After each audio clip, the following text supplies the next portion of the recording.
안녕하세요. 미소의 최준영 목사입니다. 2023년 2월 10일 오늘 나에게 주시는 생명수 선물 한 모금 시작하도록 하겠습니다.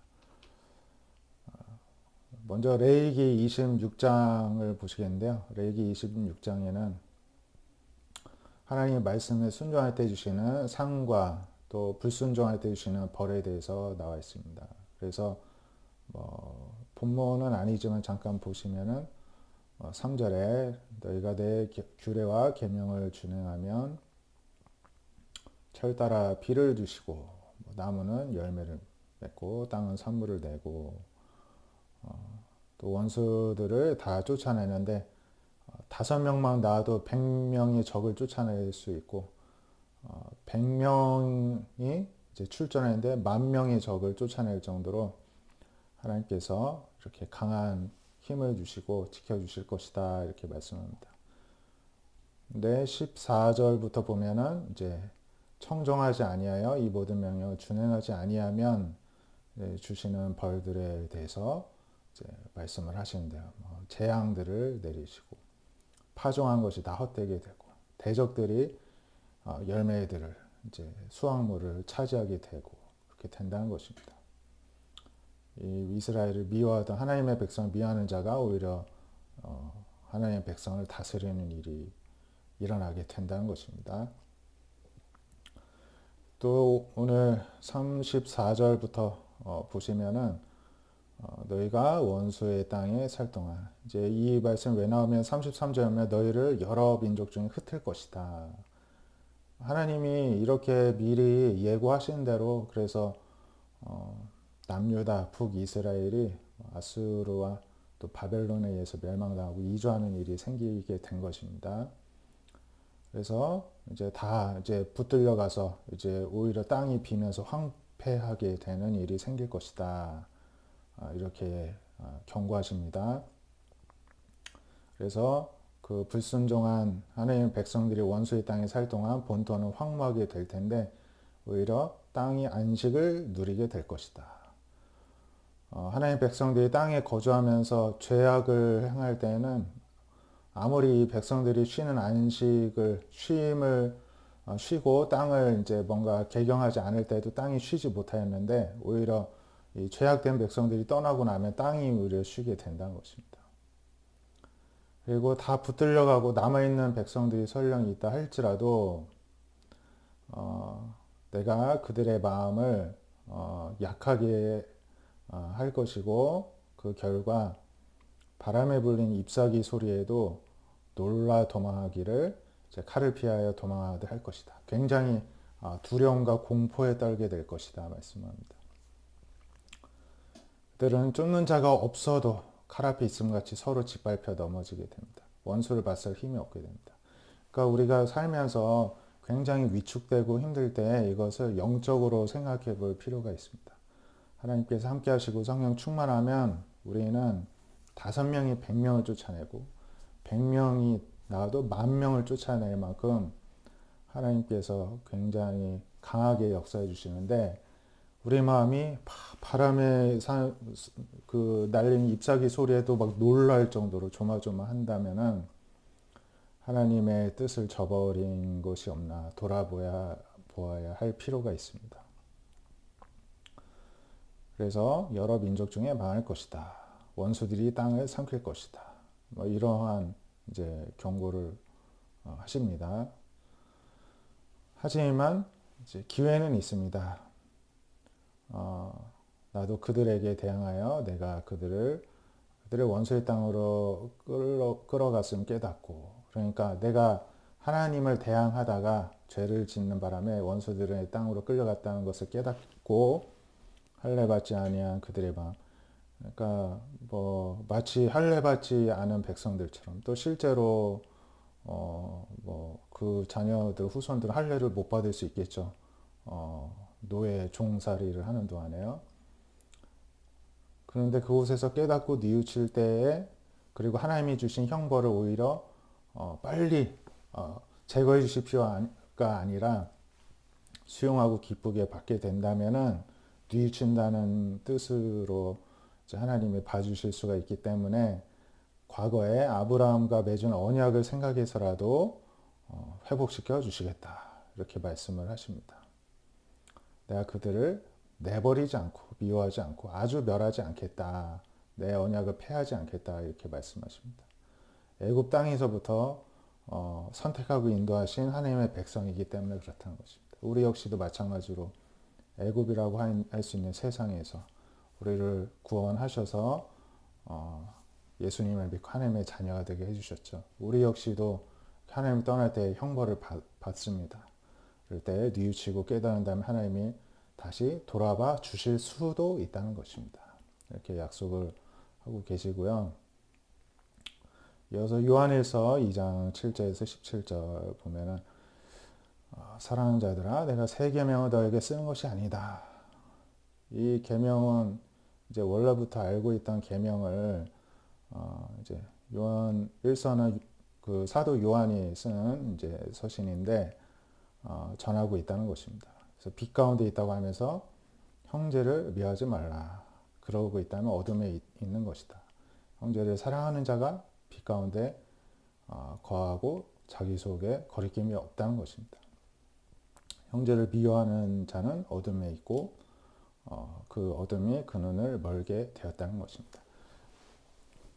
제가 설교 시간에 이제 이 하나님의 사랑에 대해서 설교를 할 때 참 조심스러워요.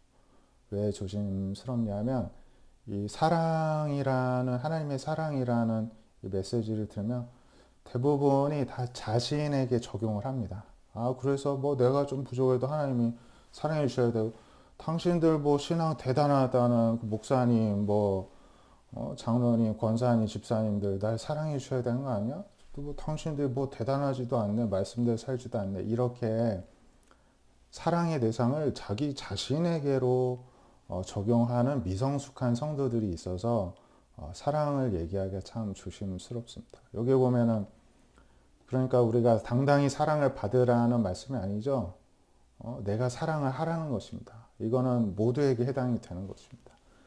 그래서 우리가 사랑을 실제로도 하고 있죠. 실제 하는데 겉으로 또 드러난 모습이 늘 친절하고 수용하는 것만 사랑이라고 생각하는 어린아이와 같은 또 관계 패턴을 가진 미성숙한 성도들이 있어서 또 조심스럽기도 합니다. 제가 말씀드리기.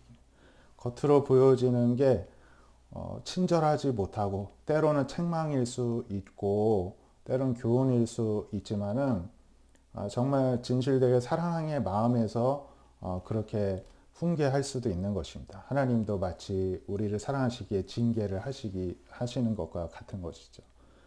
또 형제를 미워하면서도 겉으로는 늘 친절하고 웃고 밝고 수용하는 것처럼 대할 수도 있는 것입니다. 그래서 중요한 것은 진실된 마음인 거지 겉으로 드러나는 태도가 아니다. 물론 마음과 태도를 일치시켜야 되겠지만 우리는 내가 사랑해야 할 대상의 상태에 따라서 또 수준에 따라서 좀 더 성숙한 먼저 부르심 받은 백성들이 필요할 때는 때로는 책망도 하고 때로는 교회에서 치의도 할 수 있는 것입니다. 그래서 우리가 자기 자신만 늘 받으려고 자기중심적인 어린아이와 같은 수준이 아니라 내가 책임감 있게 하나님 앞에 서면서 또 성숙되게 타인을 사랑을 하되 모두가 함께 성장하는 방향으로 그 표현을 할 수 있는 그런 성숙함이 있기를 원합니다.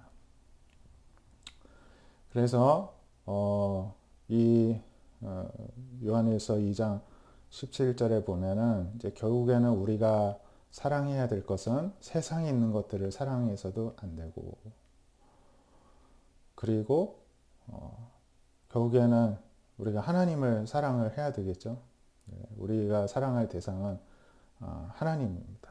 그래서 세상에 있는 모든 것들, 세상이나 세상에 있는 것들을 사랑하지 말라. 이렇게 경고를 합니다. 누구든지 세상을 사랑하면 하나님의 사랑이 그 안에 없다는 것입니다. 그래서 아까 처음에 말씀드린 사랑의 대상을 자기 자신에게로 삼고 왜 날 사랑하지 않습니까? 말하는 성도들은 제가 경험해본 바로 대다수가 세상을 사랑하고 있으면서 또 이 교회에서도 또 사랑을 자신은 세상을 사랑하면서 교회에서는 또 자기를 사랑해 주기를 바라는 이기적인 또 패턴이 있더라고요. 이게 미성숙함이죠. 그래서 우리는 세상을 내려놓고 하나님을 사랑하는 성숙한 책임감 있는 하나님의 자녀의 모습으로 나아가길 원합니다. 그래서 세상에 있는 모든 것의 실체는 육신의 정욕, 안목의 정욕, 이생의 자랑, 다 우리의 욕심을 채워주는 것들이고 자랑할 거리들밖에 없다는 것입니다. 이거는 하나님께 온 것이 아니라 세상으로부터 온 것이다. 이렇게 하나님이 말씀합니다. 그래서 이 세상도 정욕도 결국에는 시간이 가면 다 사라지고 아무것도 안 남지만 오직 하나님의 뜻을 행하는 자는 영원히 남는다. 이렇게 하나님이 말씀하고 있습니다. 오늘 말씀과 같이 우리가 가장 사랑해야 될 것은 하나님의 말씀, 하나님의 뜻대로 행하는 이 삶이 되어야 할 것입니다. 오늘 하루 그런 삶이 되길 바랍니다. 기도하겠습니다. 하나님 감사합니다. 오늘 말씀에서 하나님의 말씀에 순종하는 자에게 하나님은 정말 이루다 말할 수 없는 무한한 축복을 약속해 주셨음을 살펴보았습니다. 또한 하나님의 말씀을 어기고 떠날 때에는 작은 소리에도 두려움과 공포에 빠질 정도로 굉장히 위축되어질 정도로 그러한 고통과 곤란스러운 상황 가운데 놓여지는 그러한 징계를 받을 수 있음 또한 경고하시는 것을 보았습니다.